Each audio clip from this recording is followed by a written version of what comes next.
Bienvenue à l'Église 180. Si vous êtes ici pour la première fois, sachez que ça nous fait plaisir de vous accueillir et qu'on espère vraiment que votre expérience parmi nous sera des plus agréables. Aujourd'hui, vous allez entendre un discours simple et actuel au sujet de la Bible. Vous pourrez aussi apprécier une musique positive, contemporaine, imprégnée de foi et d'espoir, le tout dans une ambiance décontractée, tout en savourant un bon café. Les dimanches matins, nous offrons aussi un service à l'enfance afin que vos enfants aient du plaisir, soient en sécurité et que vous ayez l'esprit tranquille tout au long de l'événement. Pour ne rien manquer, suivez-nous sur notre page Facebook ou visitez notre site Web.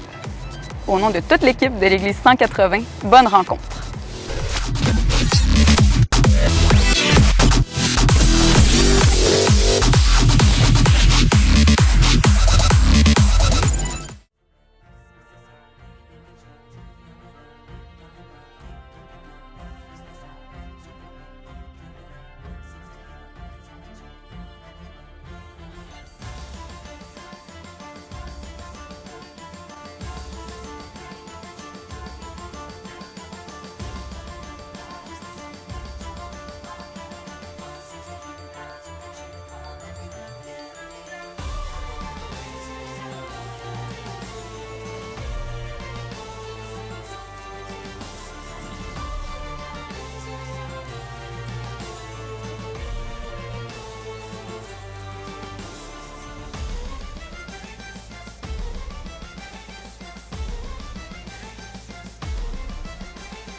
Est-ce que vous allez bien? Oui, bienvenue, bienvenue. Si vous êtes visiteur, si vous êtes de passage, on est content de vous accueillir ce matin. Je m'appelle David Chouinard, je suis pasteur de l'Église et vous avez vu la vidéo qu'on a pour intituler ou pour finalement introduire notre série qu'on a intitulée Joy, qu'on a intitulée selon la joie que l'on peut trouver dans ce récit que l'on a dans la Bible qui concerne la nativité, la période de Noël. Quand on regarde dans la Bible, on voit que la joie et la peur ils font partie ensemble de la même histoire, du même récit, et de pouvoir voir comment est-ce que, même à travers des récits qui sont plus difficiles, parce que des fois, on va imaginer l'histoire de Noël comme étant une belle histoire bucolique, mais en même temps, la réalité est que c'est très difficile. Donc, c'est la série dans laquelle on a commencé il y a quelques semaines. Et si vous vous joignez à nous ce matin, vous avez été invités, sachez que vous êtes les bienvenus. Si c'est la première fois que vous mettez les pieds dans une église, peut-être que vous dites « il me semble que ça n'a pas trop l'air d'une église », soyez les bienvenus. On peut comprendre que peut-être vous avez toutes sortes de questions. Si vous êtes de passage, vous êtes visiteur, vous avez été invité, vous posez peut-être les questions, c'est quoi cette église-là? C'est quoi leur affaire? C'est une secte? Ils parlent de Noël, mais ils vont parler de Jésus. Peut-être que vous avez toutes ces questions-là qui vous habitent et puis que vous vous posez, savoir, j'aurais besoin d'en savoir un petit peu plus, peut-être pour moins avoir ces craintes ou savoir qui on est. On est dans un cégep pour qu'on puisse avoir cet accès à n'importe qui a envie de venir entendre parler de Jésus. On ne voulait pas que un bâtiment, un endroit devienne une barrière pour vous, que ça devient gênant que d'aller dans un endroit peut-être où c'est typiquement associé à quelque chose de religieux. Ça ne veut pas dire qu'on ne croit pas ou qu'on croit moins, mais une des choses que l'on croit, c'est que l'Église, c'est des gens. On croit en un Dieu qui est vivant, un Dieu qui est vrai, qui est authentique et qui veut entrer en relation avec chacun d'entre nous. Et ça, c'est beaucoup plus personnel qu'un bâtiment d'église, qui est des pierres, des bancs, des vitraux. Bien que ces bâtiments-là sont super beaux, pour Dieu, ce qu'il trouve beau, c'est toi, c'est moi, c'est nos vies. Et c'est ce désir qu'il a justement d'entrer en relation avec nous qui nous a créés à son image. Et pourquoi on est en son image? Bien, c'est justement parce qu'il voulait qu'on puisse échanger avec lui. Souvent, on va se sentir peut-être indigne ou sentir que peut-être que Dieu est plus ou moins là, pas présent, mais le désir réel de Dieu, c'est de nous rencontrer. Et c'est une des raisons pour lesquelles, par exemple, bien, on est ici pour qu'il puisse y avoir cet accès-là facile. On est de tradition, je vais le dire comme ça, protestante. Donc, souvent, on va poser la question, c'est quoi la différence, protestant, catholique, etc. On croit en Jésus, on croit en la Bible, on croit à la Trinité, on croit en Marie, qui a eu Jésus étant vierge. On en a parlé il y a une couple de dimanches. Les éléments qui nous distinguent, ce qui peut nous caractériser dans les choses que l'on croit, c'est que le fait de croire en Dieu, de placer sa confiance, sa foi en Dieu, est suffisant. On n'a pas besoin de chercher à gagner notre ciel parce qu'on est déjà bien mal parti. Je vais vous en parler un petit peu plus tantôt. Mais le fait de croire, de placer notre foi en Dieu, c'est quelque chose de suffisant. Aussi, un autre élément que l'on croit, c'est que la Bible, elle est suffisante pour nous donner la direction à nos vies. Donc, on pourrait avoir des fois la perspective comme quoi que c'est un curé, c'est un pasteur, c'est des hommes qui vont nous dire quoi faire et puis qui vont, à travers la tradition et puis différentes choses, que l'Église va statuer sur ce qu'on doit faire. Et ce que l'on croit, c'est que la Bible que l'on a devient finalement autorité pour diriger nos vies dans la relation que l'on a avec Dieu, qu'on partage aussi en Église. Donc, la Bible, c'est elle qui vient transformer nos vies, plutôt que l'autorité d'homme ou de structure. Et un autre élément, c'est que Jésus est suffisant aussi. On croit que le fait que Jésus soit mort à la croix, qu'il soit ressuscité, qu'il ait donné sa vie sans avoir péché, est suffisant pour qu'on puisse avoir cet échange-là avec lui de ma culpabilité, le mal que j'ai fait, qui me sépare de Dieu, ce de quoi je suis coupable, bien, je peux le donner à Jésus, parce que lui, il n'a aucune culpabilité par rapport au péché. Et donc, n'ayant pas péché, ayant été innocent par rapport au mal qu'on aurait pu faire, bien, il peut me donner sa justice et que je lui donne ma culpabilité pour qu'on puisse finalement être sauvé. Donc, on croit que Jésus est suffisant, sans ajouter des sacrements, sans ajouter des éléments supplémentaires, comme je disais, pour gagner notre ciel. C'est une des choses qui nous distingue aussi. La faveur de Dieu, que la Bible appelle la grâce. La faveur de Dieu, elle est suffisante pour qu'on puisse être réconcilié avec Dieu. Donc, si Dieu ne nous donne pas sa faveur, on ne pourrait pas rien faire pour pouvoir être en relation et être rétabli dans une relation que Dieu veut qu'on soit réconcilié avec lui. Donc, on a besoin de la grâce de Dieu et ça se saisit par la foi, par la confiance.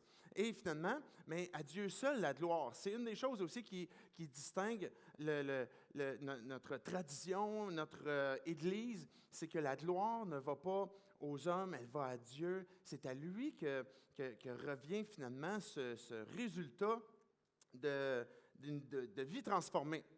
Maintenant, l'Église 180, on est une Église urbaine parce qu'on veut être impliqué dans la communauté, on veut faire du bien à la communauté, comme Jésus le faisait. Quand on regarde les évangiles, on voit que Jésus faisait du bien à sa communauté, à sa ville, il faisait du bien aux gens qui venaient le voir. Puis Jésus était l'ami des pécheurs, les gens qui étaient des gens de mauvaise vie, des collecteurs d'impôts, par exemple, c'était des gens qui n'étaient pas très populaires, il y avait des prostituées, il y avait des voleurs, il y avait toutes sortes de gens, les enfants, qui venaient à Jésus.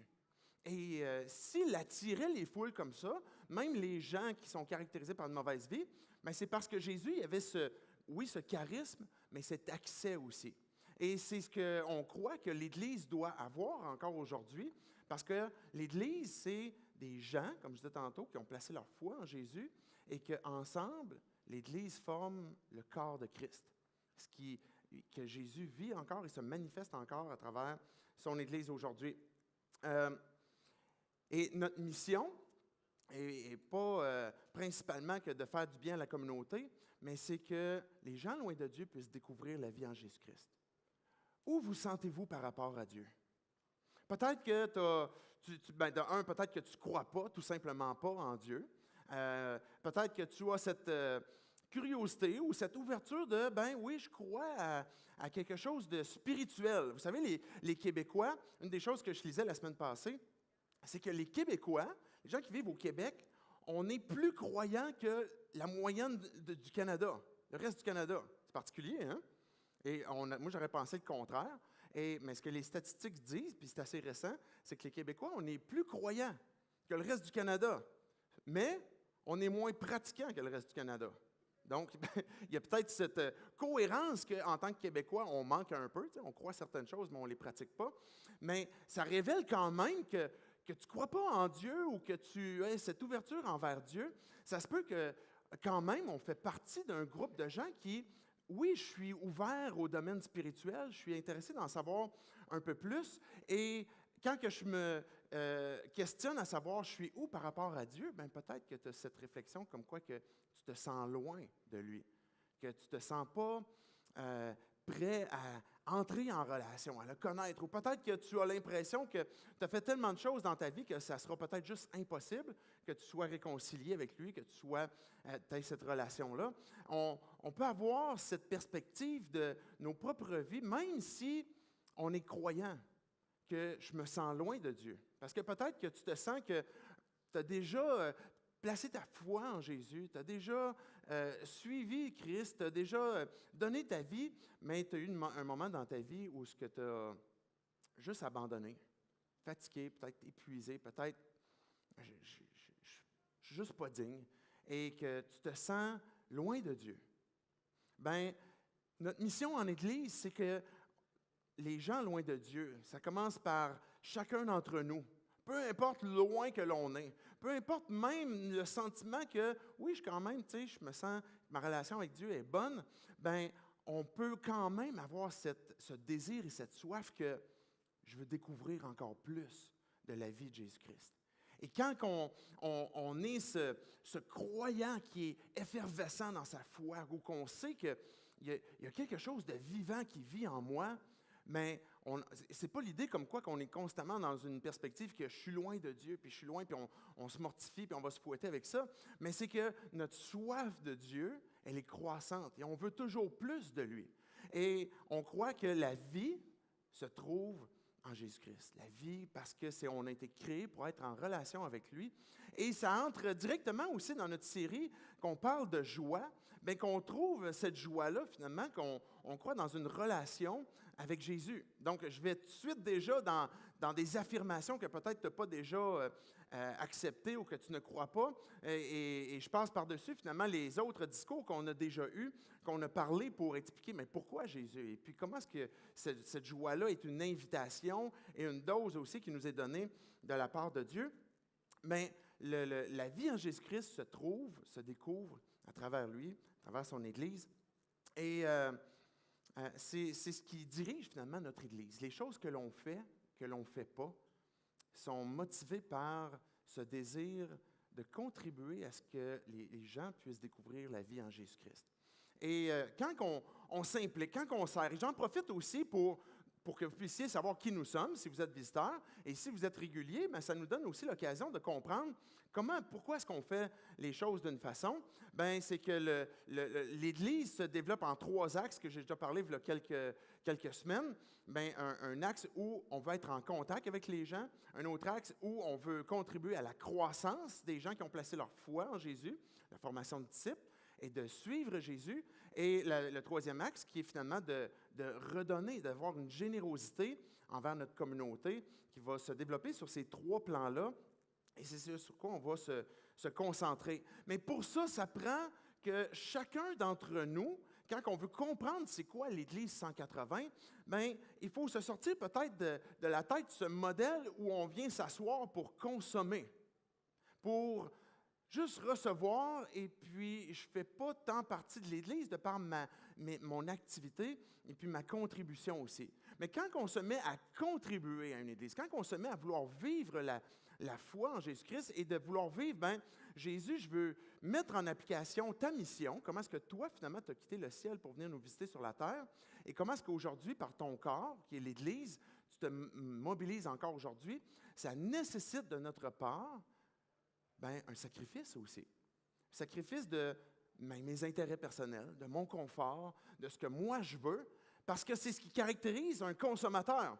Ça ne veut pas dire qu'on ne veut pas grandir, qu'on ne veut pas recevoir, mais on veut entrer dans cette compréhension comme quoi que je veux m'impliquer, je veux servir à ce que les gens puissent découvrir la vie en Jésus-Christ. Et pour que Jésus ait pu venir nous visiter et puis qu'on puisse découvrir la vie en lui, il a fallu qu'il se sacrifie, qu'il quitte son confort et qu'il vienne vivre sur la terre avec nous, qu'il se fasse ami de chacun d'entre nous et pour qu'on puisse venir à lui.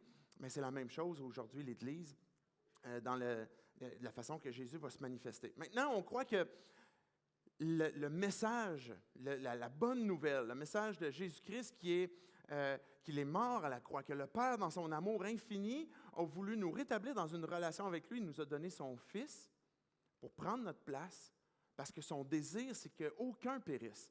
Son désir, c'est qu'aucun d'entre nous, on demeure séparés de lui, puis qu'on soit en enfer. Ce n'est pas la volonté de Dieu. La volonté de Dieu, c'est que tout le monde, on puisse venir à la repentance à lui. Et là, s'il y a des croyants dans la salle, vous pouvez dire, oui, amen! Amen! C'est ça qu'on veut, c'est que tous puissent découvrir la vie en Jésus-Christ. Et ce message-là, il est vivant, puis encore actuel aujourd'hui dans notre 21e siècle. Parce que peut-être que vous vous posez la question, c'est quoi le rapport de Jésus en 2018, un 16 décembre? Il me semble que ça fait comme 2000 ans de ça, ça n'a plus rapport. On croit que ce message de l'Évangile transforme des vies encore aujourd'hui parce que Jésus est vivant.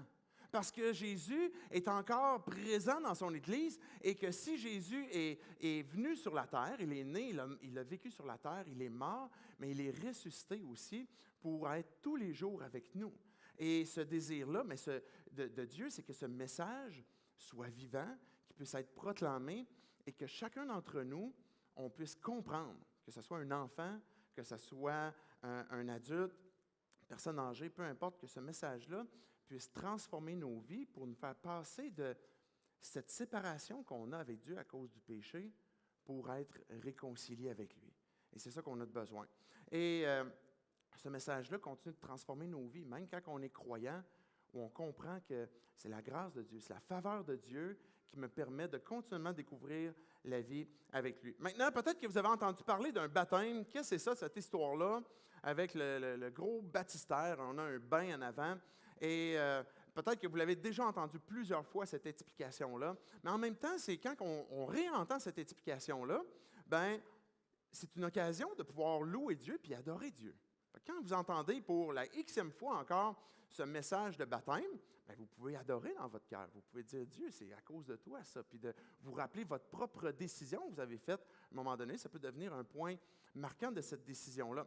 Mais si vous n'avez jamais entendu parler de ça, vous posez la question, c'est quoi l'affaire du baptême? On va baptiser des adultes. Peut-être que pour vous, c'est un peu bizarre, parce que normalement, peut-être dans notre tradition, c'est des bébés qu'on va baptiser.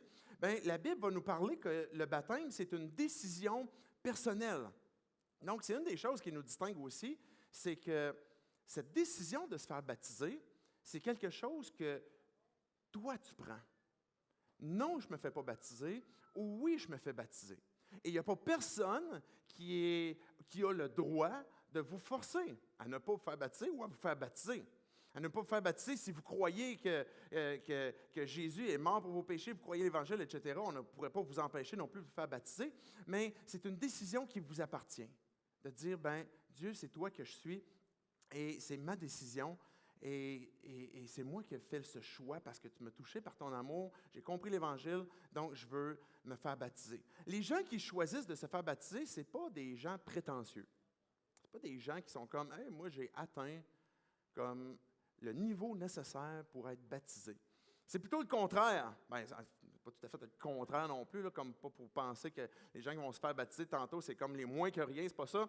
Mais c'est plutôt le début. C'est plutôt le début d'une marche que l'on a avec Dieu où, à partir du moment où je fais ce 180, c'est l'illustration de justement notre nom que l'on porte en Église, cette idée de faire un 180 où on se tourne vers Dieu, mais à partir du moment que je fais cette décision-là, que j'ai placé ma foi en Jésus, je me fais baptiser.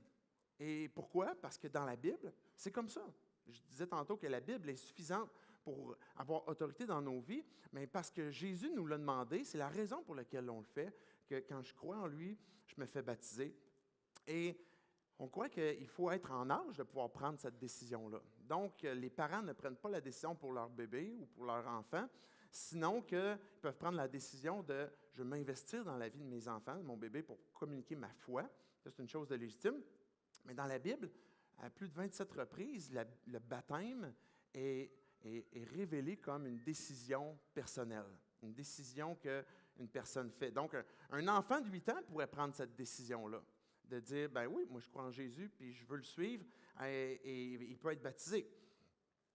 Le baptême en soi ne sauve pas. Ça veut dire que le baptême comme tel, c'est une image de quelque chose qui s'est produit. Une image de ce que Jésus a fait pour l'humanité, pour moi, pour vous, pour qu'on puisse être réconcilié avec lui.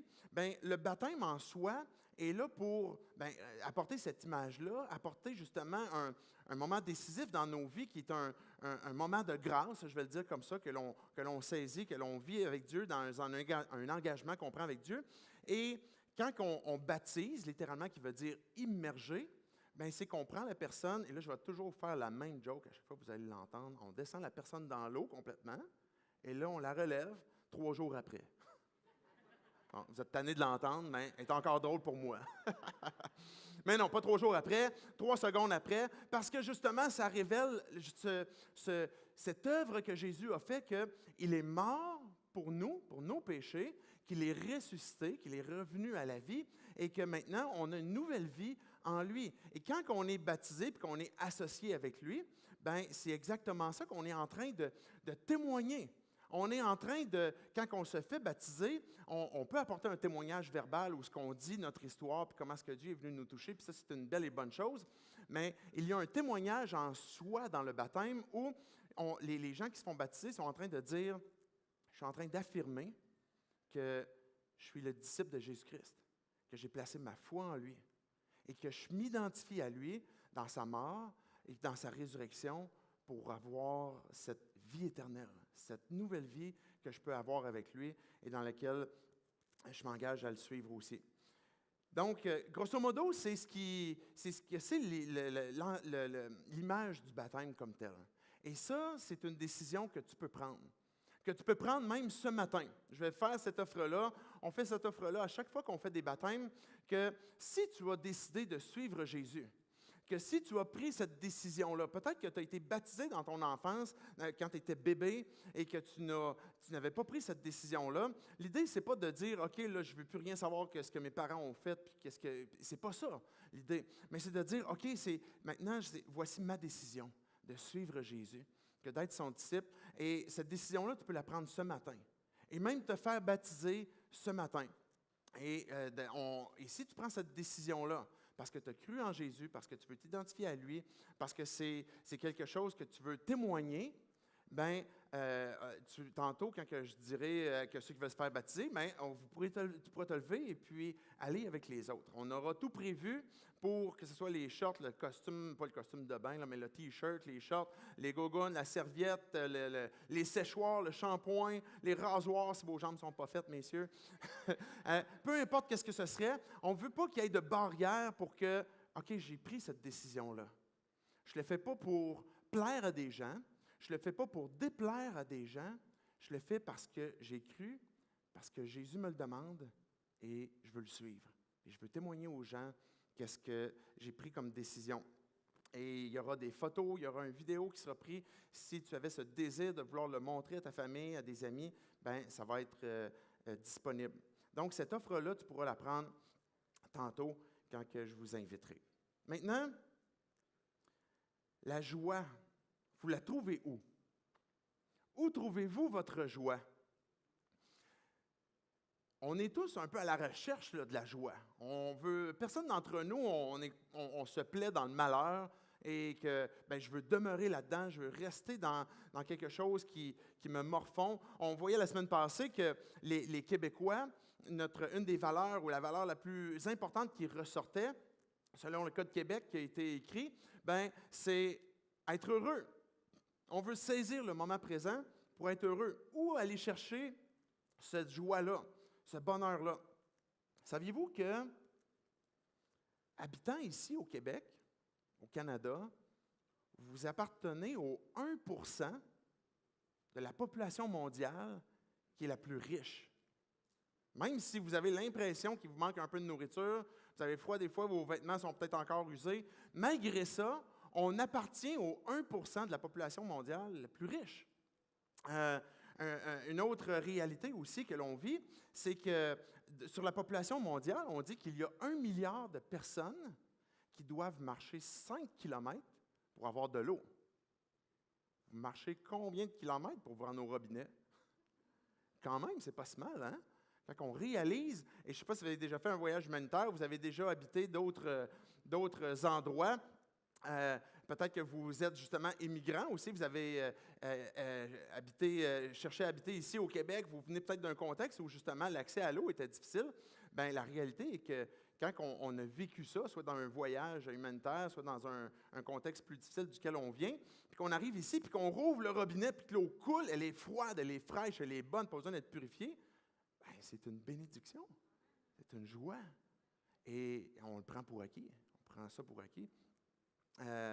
On est né, que vous êtes d'accord ou pas, je pense que c'est quand même vrai, on est né dans un des plus beaux pays du monde.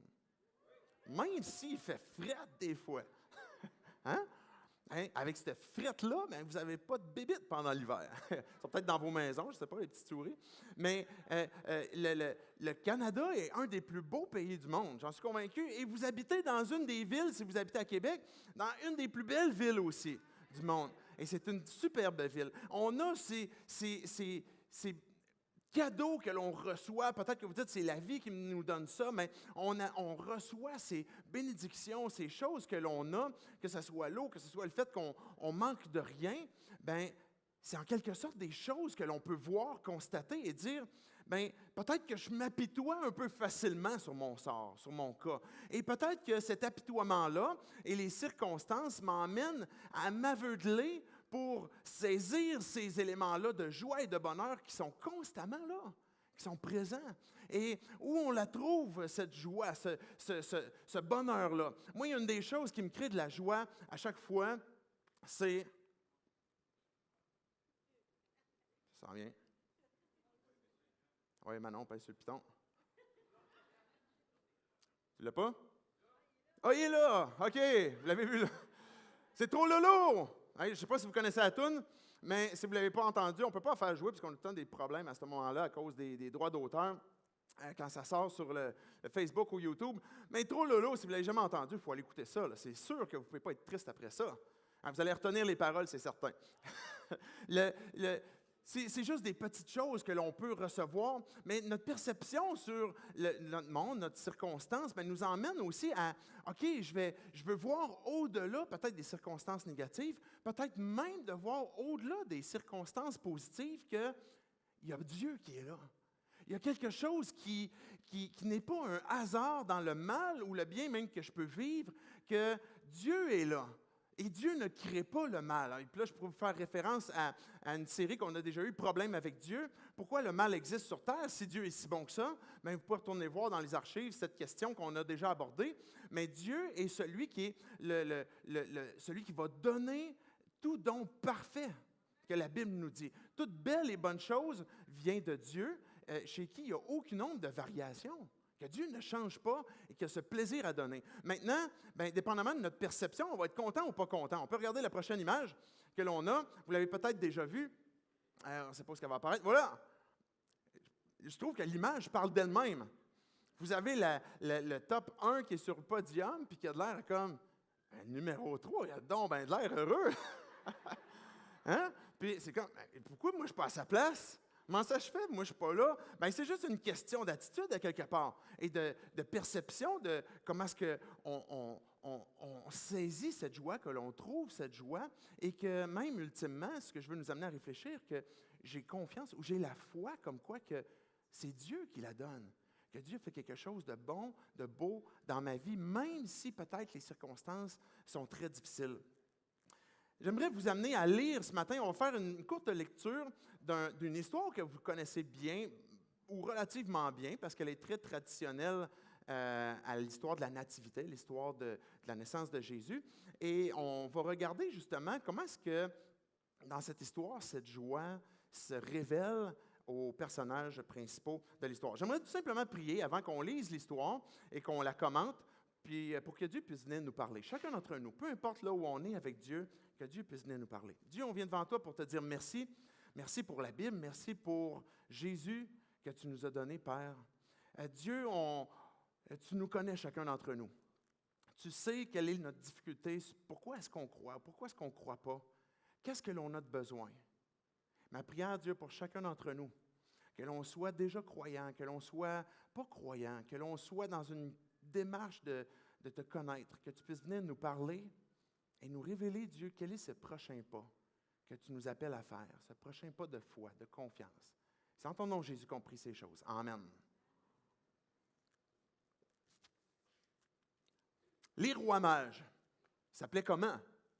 On ne le sait pas selon la Bible, mais selon la tradition, on a quelques noms. J'aimerais qu'on puisse lire l'histoire que l'on a dans la Bible en ce qui concerne les mages. On appelle traditionnellement les rois mages, mais en fait, on va voir comment ils sont appelés ici dans la Bible. Donc, Jésus est né à Bethléem, en Judée, à l'époque du roi Hérode. Or, des mages venus d'Orient arrivèrent à Jérusalem et dirent, « Où est le roi des Juifs qui vient de naître? En effet, nous avons vu son étoile en Orient et nous sommes venus pour l'adorer. » Quand le roi Hérode apprit cela, il fut troublé et tout Jérusalem avec lui. Il rassembla tous les chefs des prêtres et spécialistes de la loi que comptait le peuple et leur demanda où le Messie devait naître. Ils lui dirent, « À Bethléem en Judée, car voici ce qui a été écrit par le prophète. Et toi, Bethléem, terre de Juda, tu n'es certes pas la plus petite parmi les principales villes de Juda, car de toi sortira un chef qui prendra soin d'Israël, mon peuple. » J'ai parlé la semaine passée de peuple. C'est cette idée où même aujourd'hui, quand on place notre foi en Jésus, on bénéficie de cet attachement au peuple, de ce lien que l'on a avec lui. Donc, on peut comprendre que c'est quelque chose duquel on va bénéficier aussi, de prendre soin d'Israël, mon peuple, bien, ça nous concerne aussi. Alors, Hérode fit appeler en secret les mages. Il s'informa soigneusement auprès d'eux du moment où l'étoile était apparue. Puis, il les envoya à Bethléem en disant, « Allez prendre des informations exactes sur le petit enfant. Quand vous l'aurez trouvé, faites-le-moi savoir, afin que j'aille moi aussi l'adorer. » Sur ces paroles du roi, ils se mirent en route, et voici que l'astre qu'ils avaient vu à l'Orient avançait devant eux jusqu'à ce qu'il vint s'arrêter au-dessus de l'endroit où était l'enfant. À la vue de l'astre, ils éprouvèrent une très grande joie. Ils entrèrent dans la maison, virent le petit enfant avec Marie, sa mère, se prosternèrent et l'adorèrent. Ensuite, ils ouvrirent leurs cadeaux, leurs trésors, et ils en offrirent justement en cadeau de l'or, de l'encens et de la myrrhe. Voilà l'histoire que l'on a qui concerne les mages. Cette histoire que l'on a, même encore aujourd'hui, qu'on voit les trois rois mages venir d'Orient sur des chameaux, apporter des cadeaux, c'est l'histoire que l'on a, comme je disais, encore aujourd'hui. Maintenant, l'histoire, plutôt la tradition à travers le temps, a ajouté beaucoup de compléments dans l'histoire des mages, dans l'histoire des rois mages. Mais qui sont-ils réellement? Parce que c'est des personnages un peu mystérieux. Ces mages-là, ben, on comprend qu'ils viennent d'Orient. Ils font partie des personnages mystérieux, comme je disais, de la Bible. Et puis, le mot qui fait référence à mage est Magog, pas Magog, Magoi, et puis ce qui veut dire finalement quelque chose comme magicien, scientifique, astronome. Et ça explique peut-être la raison pour laquelle ils ont vu l'astre. Ils étaient conscientisés par les astres. Qu'est-ce qu'ils ont vu, qu'est-ce qu'ils ont compris? Pour être très honnête, on ne sait pas concrètement ou complètement comment est-ce qu'ils ont procédé. Parce que même, en fait, on vient de voir dans l'histoire, quand que ces gars-là sont arrivés à Jérusalem, sont allés poser la question, bien, on a vu l'étoile en Orient, parce qu'en fait aussi, on comprend qu'à partir du moment qu'ils sont partis d'Orient, ça ne dit pas qu'ils ont suivi l'étoile de là, mais qu'ils ont vu l'étoile en Orient, ils se sont rendus à Jérusalem, puis on a perdu la trace, là. Est-ce que vous savez on a vu l'étoile, il y a un roi qui doit naître ici, et on aimerait savoir c'est où. Alors même Hérode, qui est le roi des Juifs à ce moment-là, Jérusalem aussi, sont surpris. Il y a des visiteurs, d'ailleurs, qui ont compris qu'il y a un roi qui va naître. Imaginez Hérode. Wow! C'est moi le boss ici. Il ne va pas naître un autre roi sur mon pays, là, dans ma terre. Là. Et là, il va se renseigner pour comme, il va naître où, lui? C'est quoi que l'on a dans nos prophéties? L'histoire de Noël, l'histoire de la naissance de Jésus est miraculeuse. C'est quelque chose qui se produit quand on a vu, par exemple, la visite de l'ange à Marie, bien, qui va dire que l'enfant qui va naître, on va l'appeler fils de Dieu parce qu'il est envoyé par Dieu, mais il est aussi fils de l'homme parce qu'il est né d'une femme qui était vierge, Marie à ce moment-là, et que finalement, c'est Jésus, en naissant, bien, venait pour accomplir ce plan que Dieu avait prévu et que ça accomplissait une série de prophéties. Des choses qui avaient été dites dans le passé qui annonçaient la venue du libérateur, du Messie, c'est-à-dire celui qui a été choisi, qui a été donné par Dieu pour venir nous sauver, mais ça accomplissait une prophétie. Donc Hérode, quand il fait envoyer ses scribes, les spécialistes de la loi, bien, allez chercher dans les prophéties. Ça dit quoi? Il devait naître où? Donc ces mages-là, bien, ont compris que le roi des Juifs devait naître, ou il venait de naître, et puis il avait suivi son étoile pour venir le chercher. La seule chose qu'on sait d'eux, c'est qu'ils étaient au moins 2, parce qu'on parle des mages. Donc, on ne sait pas s'ils étaient 3, s'ils étaient 5. On ne sait pas, traditionnellement, on dit 3 à cause des cadeaux, de l'or, l'encens et la myrrhe. Mais on ne sait pas ils étaient combien. Mais les quelques indices qu'on peut comprendre, c'est qu'ils ont certainement fait un long chemin. Ils devaient avoir certainement beaucoup d'argent aussi. Parce que ce type de cadeaux-là, l'or, l'encens et la myrrhe, sont des cadeaux très dispendieux et qui reflètent aussi le type de cadeaux qui sont donnés en hommage, en honneur pour la naissance d'un roi. Et c'est ce qu'ils sont venus apporter. Donc, il y a certains qui suggèrent qu'ils étaient même 4 aussi, sauf que le 4e, c'est un gâteau aux fruits qu'ils apportaient. Fait qu'on l'a comme enlevé de la liste. C'est encore la même joke que je fais aussi à chaque Noël avec les rois mages. Le gâteau aux fruits. Moi, j'aime ça en passant. Si vous n'aimez pas ça, ramenez-moi là. Moi, j'en mange. On voit que l'histoire, et je veux résumer qui sont finalement les rois mages pour qu'on puisse finalement comprendre quelle application et qu'est-ce que ça veut dire pour nos vies aujourd'hui, cette décision qu'ils ont faite de venir adorer Jésus et comment ils ont trouvé cette joie. Comment ils ont trouvé la joie? Mais on voit quand même que, ce que j'allais dire justement, quand on termine sur les mages, il y avait des prophéties qui étaient dites. Par exemple, à l'époque de Balaam, et là on remonte très loin dans le temps, Nombre 24, 17, je n'ai pas la référence ici, je peux simplement vous la lire. Balaam est en train de prophétiser, je vois, mais non pour maintenant, je le contemple, mais non de près. Un astre sort de Jacob, un sceptre s'élève d'Israël. Déjà, il y avait depuis très longtemps une prophétie qui allait avoir un astre qui sort de Jacob. Jacob est le père de cette nation finalement d'Israël. Jacob, c'est Israël. Et il va naître un homme qui va avoir le sceptre, et c'est le symbole justement de la royauté. Donc, un roi devait naître et un astre allait annoncer sa naissance. C'était déjà juste un mini-glimpse de ce qui s'en venait. Et va se joindre à ça plusieurs autres prophéties. Et on peut voir même que, par exemple, Daniel, qui a été déporté. Si vous connaissez un peu l'histoire biblique, le peuple a été déporté et ils se sont même retrouvés à un moment donné en Orient, à Babylone. Et il y a eu des Juifs qui étaient déportés, qui étaient en Orient, qui ont continué d'adorer l'Éternel, continué d'adhérer à la foi en Dieu, et que ils ont laissé finalement de leur héritage, de leur foi, en Orient. Et on peut voir des hommes importants, comme par exemple Daniel, qui avait une influence importante auprès du roi, des Néhémie, par exemple, Esdras, des hommes qui ont été près de certains milieux et qui ont laissé des traces, et qu'on peut imaginer que les mages d'Orient ont peut-être pu voir certaines de ces traces-là, peut-être dans leur recherche à travers l'astre qui devait naître, mais sans comprendre où exactement il devait naître.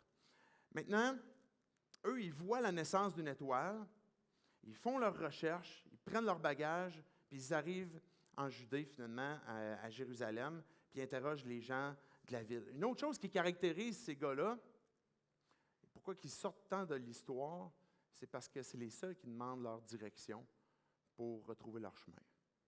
Les hommes, normalement, ne font pas ça. Les mages sont arrêtés, puis Hérode, on a besoin de savoir où c'est qu'il faut prendre notre chemin pour voir le roi des Juifs. Fait que quand Hérode entend ça, ils vont trouver cette prophétie qui va être dite dans Michée 5.2, qui est quelque chose qui a été écrit plusieurs années avant même la naissance de Jésus. « Et toi, Bethléem Ephrata », puis on l'a lu dans Matthieu, qui est la plus petite parmi les villes de Juda, « de toi sortira pour moi celui qui dominera sur Israël et dont l'origine remonte loin dans le passé à l'éternité. » Donc, cette prophétie-là est en train de s'accomplir. Les mages, ils ont dû sacrifier beaucoup. On peut imaginer, selon ce qu'on comprend, peut-être un 1600 kilomètres. Certains spécialistes vont dire ça. C'est comme si on part à pied d'ici, on se dit, « Hey, on s'en va en Floride. » C'est quand même un long voyage. On peut imaginer que ça leur a pris des mois. Ça leur a coûté beaucoup d'argent pour subvenir à leurs besoins tout ce temps-là. Et ils ont pris une décision. Ils ont fait un choix. Pourquoi? Parce que l'étoile est spectaculaire. Seriez-vous prêt à vous déplacer 1600 km à pied, à investir énormément d'argent pour aller voir de près une étoile? Il y avait quelque chose qu'ils poursuivaient qui était plus qu'une circonstance ou la naissance d'une étoile qui fait naître la joie.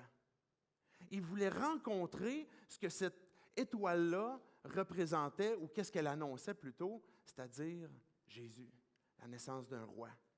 Une chose que Dieu il dit dans Acte 14, 17, je ne l'ai pas apporté, je fais simplement vous la citer. « Pourtant, Dieu ne cesse pas de rendre témoignage de ce qu'il est, par le bien qu'il fait. » C'est un de mes versets préférés.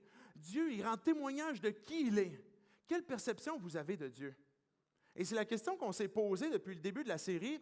Peut-être que quand on est plus ou moins familier avec la Bible, qu'on n'a pas nécessairement cet intérêt-là, on peut imaginer Dieu comme quelqu'un de austère, quelqu'un de distant, quelqu'un qui se met en colère. Et pourtant, la Bible nous montre qu'il nous invite à la joie, qu'il est caractérisé par la joie, que l'Esprit de Dieu fait partie même de cette dynamique dans nos vies pour qu'on puisse vivre la joie. Le fruit de l'Esprit concerne aussi la joie. Dieu est joyeux et nous invite à entrer dans la joie de ton Maître. On parlait la semaine passée, même dans la loi, il y avait des fêtes qui étaient destinées à vivre la joie, à exprimer même publiquement la joie. Peut-être que des fois, on vit tellement la joie profondément qu'il n'y a personne qui la voit. Mais la réalité est même que Dieu exprime cette joie-là et nous invite à l'exprimer aussi. Mais où on la trouve, où on la saisit, mais Dieu rend témoignage de qui il est. Et il veut transformer notre perception de qui il est. Et ça ne veut pas dire que ça fait ombrage au reste de qui il est, mais il ne faut pas diminuer le fait que Dieu est un Dieu de joie. Et je poursuis le texte que je suis en train de lire. Il rend témoignage de ce qu'il est, par le bien qu'il fait, et il envoie du ciel les pluies et les saisons fertiles. Il vous comble de nourriture et remplit votre cœur de joie. Et ce texte-là a été dit à des gens qui ne croyaient pas en Dieu. La joie que vous éprouvez, c'est même quelque chose que Dieu te donne, qui remplit ton cœur de joie. Les circonstances peuvent amener de la joie. Mais comme les mages, c'est la décision de foi et de confiance que l'on a besoin de réaliser. C'est ce que je suis en train de voir, c'est le témoignage de Dieu, de qui il est. Je suis en train de découvrir que Dieu se révèle, que Dieu révèle sa joie, que Dieu aime la donner. Mais ce que Dieu désire de nous, c'est qu'on fasse ce pas de foi. Comme les mages qui ont décidé de partir à un moment donné, que ça leur a coûté de quoi, la Bible nous révèle aussi que, par exemple, Abraham, quand il a cru en Dieu, il a quitté aussi. Il a dû quitter quelque chose. Quand par exemple, Moïse ou Rahab, on voit dans les textes que c'est des gens qui ont dû quitter, qui ont dû abandonner. c'est vrai que quand on fait ce choix de suivre Dieu, on est en train de faire un choix d'abandonner quelque chose auquel Dieu me dit, donne-moi-le, donne-moi ta vie, donne-moi tes péchés. C'est l'invitation que Dieu nous donne. Et c'est la raison principale de pourquoi est-ce qu'on peut avoir cette joie profonde en nous qu'on a envie d'exprimer, parce que Dieu, il nous invite à lui donner notre vie, nos péchés, ce qui nous sépare de lui, ce qui nous condamne de lui, pour dire, bien Dieu, c'est correct, je te la donne. Et c'est toi qui vas payer pour ça, qui est déjà payé à la croix.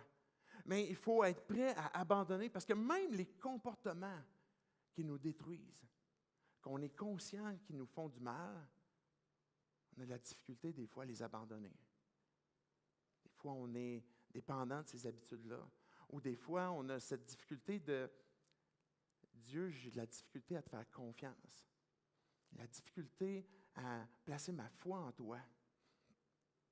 J'ai l'impression que c'est moi qui pourrais peut-être pouvoir prendre plus soin de ma propre personne. » On a besoin pour découvrir cette joie, pour découvrir la vie en Jésus-Christ, d'abandonner nos vies à Dieu, de dire, Dieu, je me tourne vers toi, c'est à toi que je fais confiance, et c'est toi que je veux suivre. Les mages ont poursuivi leur quête, même pendant un temps qu'il n'y avait plus d'étoiles, ils se sont rendus. Des fois, on peut arriver même à un moment donné dans nos vies où Dieu nous a fait ce signe, Dieu nous a donné cette révélation, Dieu nous a interpellés. Mais il arrive un moment où je continue d'avancer par la foi parce que, OK, Dieu, je veux te faire confiance. OK, Dieu, tu m'as révélé, tu m'as montré qu'est-ce que tu veux de ma vie. Et ce que Dieu est en train de nous interpeller, c'est pas que je vous ai abandonné, je vous laisse tomber, puis je vous laisse aller tout seul, mais fais-moi confiance. Et on continue d'avancer, même dans des moments où on ne comprend pas les pourquoi. On ne comprend pas toujours les ficelles que Dieu est en train de tirer autour de nous ou dans nos vies. Mais Dieu, je te fais confiance. Je veux te donner ma vie parce que tu m'as donné la tienne. Je veux t'aimer parce que tu m'as premièrement aimé. Je veux m'associer à toi parce que s'il y en a un qui a compris les difficultés que j'ai, s'il y en a un qui a compris la difficulté que l'on a sur terre, c'est Jésus ayant été 100% homme, mais aussi 100% Dieu pour nous donner une rédemption, pour nous donner un salut, pour nous donner la possibilité d'être réconciliés avec lui, parce que Jésus prend notre place. Mais ça revient à une question de foi, une question de placer notre confiance en Dieu. Quand les mages sont arrivés, on peut remettre les derniers versets, s'il vous plaît.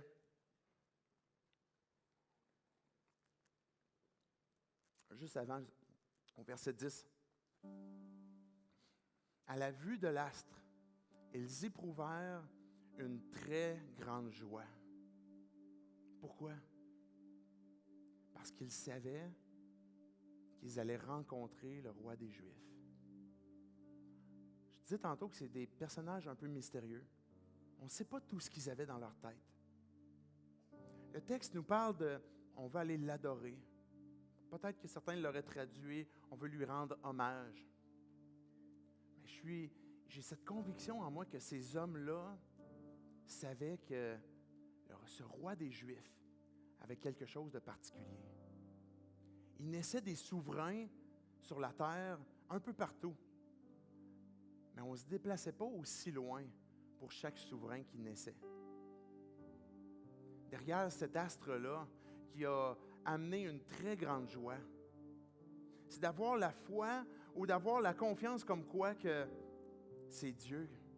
C'est Dieu qui révèle qui il est. Que Emmanuel est Dieu avec nous. Celui qui veut nous donner la vie, celui qui veut vivre avec nous et qui nous invite à le suivre et à lui donner nos vies. Et Dieu nous appelle pas des gens qui ont tout réglé dans leur vie. Dieu nous appelle plutôt à venir à lui pour obtenir le pardon, pour obtenir l'aide, pour obtenir la délivrance, la libération, la guérison. Parce que justement, on reconnaît qu'on n'est pas capable. Et que Jésus, si je viens à toi, toi qui es Dieu, qui est venu s'identifier à moi, toi qui es celui que les gens de mauvaise vie, tu étais l'ami des pécheurs, venaient, bien moi aussi je viens à toi. Moi aussi je veux te faire confiance. Parce que je réalise que je ne suis pas capable. Parce que je réalise que c'est pas moi qui va pouvoir me sauver tout seul. J'ai besoin que tu me sauves de cette séparation que j'ai avec toi.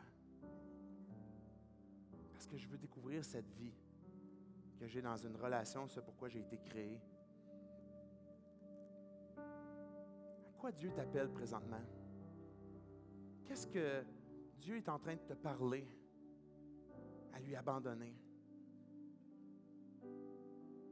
Qu'est-ce qui se révèle présentement dans nos cœurs? Que je réalise que je n'ai pas la victoire sur ça. Je n'ai pas la victoire sur ma jalousie. Je ne suis pas capable d'arrêter de convoiter. Je ne suis pas capable d'arrêter de penser que je suis pire que les autres ou que je suis meilleur que les autres. Je ne suis pas capable d'arrêter l'orgueil. Je ne suis pas capable d'arrêter de mentir, d'être hypocrite. Je ne suis pas capable d'arrêter de dire du mal dans le dos des autres. Dieu, je réalise que je ne suis pas capable de régler ça tout seul. Et Jésus, j'ai besoin de toi. Et je veux te faire confiance.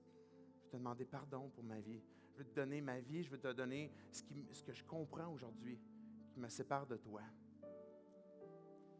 La raison pour laquelle les gens se font baptiser ce matin, parce qu'ils ont pris cette décision. Vous savez, une des choses qui caractérise aussi notre peuple, c'est l'indécision. On est convaincu d'une chose, on n'est peut-être pas prêt à la pratiquer.